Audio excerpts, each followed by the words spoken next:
This is the Blairing Out with Eric Blair show with Billy Howerdel of Ashes Divide. How you doing today, Billy? I'm good. How did you evolve from a self-taught musician into a touring guitar tech? You know, I'm probably just more shy than most back then and even now, and so thought, you know, the way to go about getting some kind of success was to learn the ropes behind the scenes. So just took it upon myself to try and find a job working for bands, local bands that were bigger, and just kind of get up to that level, make sure to make the clumsy mistakes that you do in the beginning, and, you know, save face in that kind of way. So that's what I did. I started working for club bands and cover bands, and then eventually original bands, and then touring bands, and kind of just progressed from there. Yeah, you toured with David Bowie in the studio with Guns N' Roses. That still must have been something else. I wanted to stick it out with that gig from day one. Well, in the beginning, I wasn't even looking for a gig. I got off the road with David Bowie, saved up money, and planned on doing really this, like a solo project I was going to go sing on or something like that.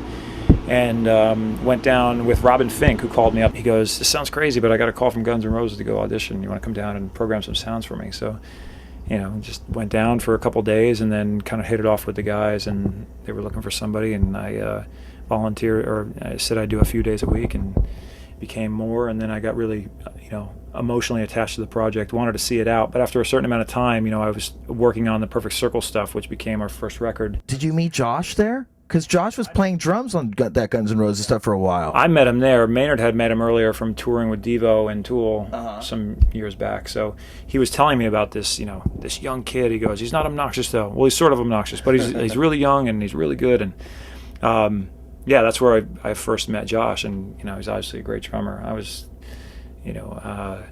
by the time we recorded all the A.P.C. stuff, Josh was on his way out in that camp, and we had started touring with Tim Alexander, which is a drummer for Primus. Yeah. And so it was kind of back and forth between Josh and Tim for these weekend gigs we were doing around Southern California, and yeah, that's it. It was a strange, it wasn't a planned thing. It was just a very organic situation in like the summer of '99, and all kind of came together. What do you think it was about your personality that Maynard James Keenan loved? What bonded you guys together? We probably were on the same page musically enough to be compatible. We were circumstantially just in the same place at the same time, and had some like interests, and it just, I don't know, came together. You never know. It's like explaining a friendship. It's hard to dissect it and kind of talk about it and quantify what it is.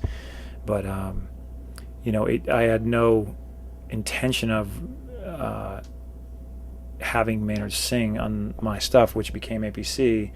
He had offered. I think I was way too, maybe because he knew I would never offer, or I would never ask, fear of rejection thing. What did you love the most about working with Maynard? And the creativity part, just the bouncing of ideas. Even today when I call him up and we talk, it's, he's got a great energy to him that, I might have an idea, but he might just, throw something right back at me, just the collaboration of ideas, whatever it is.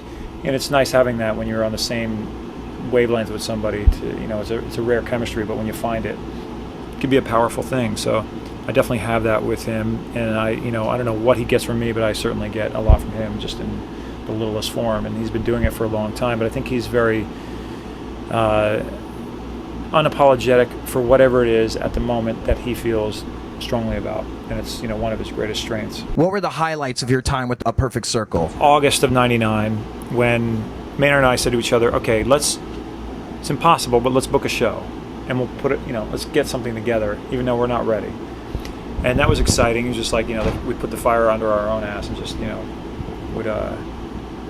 said we're going to book a show at, where was it? Viper Room. I think we were did a Keith Morris benefit, the singer from Circle Jerks, had some health problems, and so Tool was already, or not Tool, but Maynard was doing the first, I guess, country boner song with Laura Milligan or something like that. And so we got on that show and weren't ready for it, but got ready for it. And, it's the thing we needed, like, okay, this is a real thing. It sounds good. Now we can move forward and do some more shows. So that was a highlight. And then going on that little van tour up the coast. And, Maynard was in Tool. Tool was big, but not as big as they are now. And we weren't selling out 200 seat clubs, but there's a lot of people there, but it was still like the building of what it was. It's not until we got signed with Virgin, and then everything came into it's like the perfect storm of what a band could want. We got the 9 Inch Nails tour, before our record came out, Virgin signed us. We got a very key component of it was Nancy Berry, the chairman of Virgin, that handled us with kid gloves and just every step along the way, did everything she could to, we roll up to a Nine Inch Nails gig and we plaster posters everywhere. It looked like our show.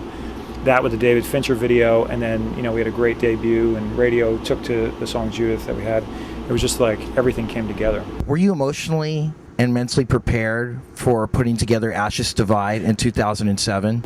As much as you can be. It's not something you can plan out, or else I think it's going to be transparent and it's not going to come out with its best integrity. It's like the older and wiser you get, the more thoughtful I think, or at least you should become, and there's a lot at stake and there's a lot that goes behind what you say. So lyrically, not just coming from, on the heels of Maynard, writing from the perspective of responsibility in a way is very limiting. So finding that balance for me was difficult to do. And one of the great things at the very end of this project, John Napolitano from Concrete Blonde really helped me with all the, editing the lyrics, like getting the things I was uncomfortable about and helping me find a way that was my voice that was going to communicate what I wanted to and still look back on it in 10 years and be all right with that. The album cover art, the inspiration. It didn't take a long time, but it was a hopefully thoughtful process between Kevin Llewellyn and I. Kevin's a great, artist, does great oil painting, great drawings, and he did the whole album cover and inside drawings, 11 pictures for each song in graphite on paper. And they're all pretty big. They're like 4-foot square drawings. The concept behind the cover, speaks to the name of the band, really that, that push-pull, yin and yang kind of, rebirth that's gently implied from the name. How would you define the word love? It's hard to do it in broad strokes, of what, spiritually or physically or intimately. I think I think love is just the thing that you will sacrifice your own logical or rational self for what is driven inside from something uncontrollable that you can't necessarily stop, but you have to follow through with it. You had a lot of contributors on this record. Matt Skiba of Alkaline Trio. He helped me out with the song called The Prey, which is our new single at radio. Played like a producer role for me in that with the lyrics. It was really nice and helpful having him on that. Okay, Devo Keenan. Devo played cello on the song Sword, and it was really a simple thing. It's funny, I get asked about it a lot, and I think people have blown it up to be a lot more than it is. Devo's, a kid, Maynard's boy, and he's 12 years old, and he came over to my house for dinner one day and had his cello and, asked him to play, and I thought he was good and just asked him if he wanted to play a part on the record. And it was really just a few seconds on the record and played it, and he did great. And now we do shows and kids come up in line and like, oh, I thought Devo was going to be here. Paz Lynch Hampton.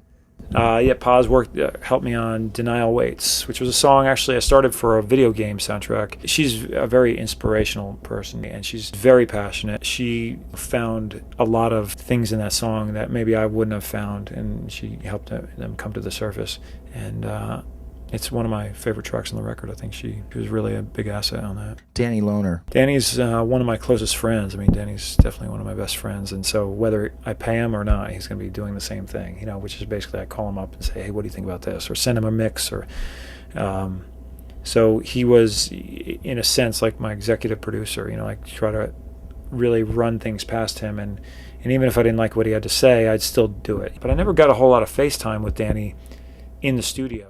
So when I had Danny's attention, it was really good. But Danny's been really busy in the past year. He's doing this band called Secondhand Serenade, which is kind of a poppier rock thing, and then Hollywood Undead, which is just about to be released, and a bunch of other stuff. So when you're someone's best friend, you get put on the back burner. What is it about Josh Freese that you love as a musician? His memory is insanely good. You think he's totally ADD when you're with him. He's sitting there texting and doodling on a page at the same time and like listening to the arrangement, which is, I definitely don't write the simplest arrangements, and I'm like, is he getting this? I'm gonna be like, are you getting this? He goes, yeah. He's still doing his stuff, and then he'll go in and nail it. It's funny, Josh is so popular in the music industry. I found when I meet someone that's never worked with him but heard of him, it's almost like you want to go, oh, that guy, and thinking like, believe the hype. He's one of the greatest living drummers there is. Just listen to what he's doing. It is that good, and he can adapt and assimilate to any situation that I've seen. Plus that, he's one of my closest friends, and he's such a great guy. When you are hanging out with him, he's a pleasure to be around. It's, you know, as much of an asset as having him play drums on your, you know, material. He's out with Nails right now, and you know, he's always busy in town. What do you think Johnette Napolitano brought to the album? I don't know if I would have finished the record if it would have been for her. She was really passionate about it. You know, she could be doing a lot of other things, but she chose to be doing that. That meant a lot to me. I felt confident and comfortable with her musically, but, you know, as a friend, I trust her. Thank you so much for being on the show. This is the Blairing Out with Eric Blair show with Billy Howerdel of Ashes Divide, signing off.